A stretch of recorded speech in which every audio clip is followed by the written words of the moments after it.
Hi friends, আমি কৃষ্ণেন্দু আর আপনারা দেখছেন my YouTube channel KSP birds.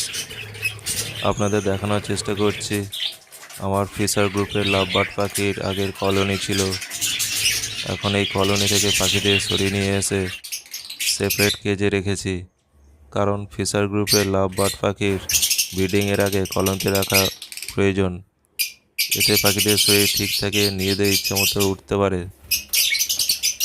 এক জোড়া মেটিং করলে অন্য জোড়া মেটিং করতে উৎসাহিত হবে আর জোর ঠিক থাকবে। জোড়া হয়ে গেলে সেপারেট কেজে সন্ধ্যার সময় বক্সের মধ্যে ঢুকে যাওয়ার পর এই সেপারেট কেজে ধীরে ধীরে বক্সমে ঢুকিয়ে দিতে হবে।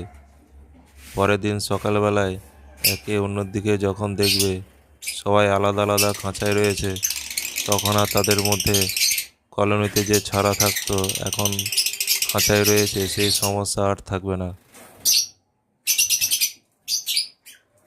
আর ব্রিডিংয়ের সময় এদের সেপারেট কেজে রাখার চেষ্টা করেছি। অনেক সময় কি হয়, এদের ব্রিডিংয়ের সময় কলোনিতে রাখলে নানান জোরে নানান শারীরিক সমস্যা দেখা যায়, তখন এদের নানান ধরনের ঔষধের প্রয়োজন হয়ে পড়ে। তাই সেপারেট কেজে রাখলে এই সব সমস্যার সমাধান করা যায় মনে করে সেপারেট কেজে রেখেছি। সব পাখিগুলোকে ব্রিডিংয়ের জন্য যে ধরনের কেজ সেটআপের দরকার সেই মাপ অনুযায়ী রাখার চেষ্টা করেছি। কলোনিতে আলাদা করে পাখিদের ট্রিটমেন্ট করা সম্ভব হয়ে ওঠে না। কলোনির মধ্যে থাকা কোনো একটি পাখিকে ধরতে গেলে তখন অন্য পাখিগুলো ভয় পেয়ে যায়। তাদের যে চিক্সগুলো ডিম ফুটে বেরিয়েছে, বা কিছু কিছু পাখি 12 কিংবা 15 দিনের চিক্স তাদের ঠিক মতো ফিট করায় না, ফলে হেলথের সমস্যা দেখা দেয়। তাই সেপারেট কেজে পাখি রাখা ভালো। সেপারেট কেজে রাখলে সময় দিতে হয় ঠিকই, কিন্তু ভালো রেজাল্ট পাওয়া যায় বলে মনে করি।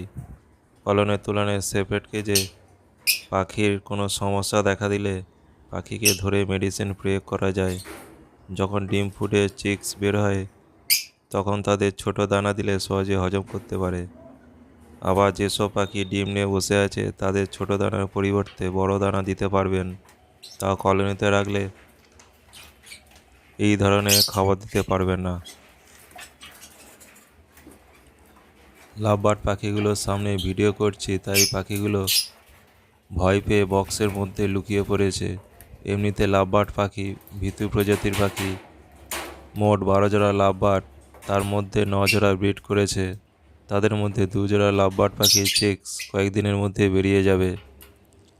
আর কিছু ছোট আর বড় মিলিয়ে রয়েছে, তা পরবর্তী ভিডিওতে দেখানোর চেষ্টা করব।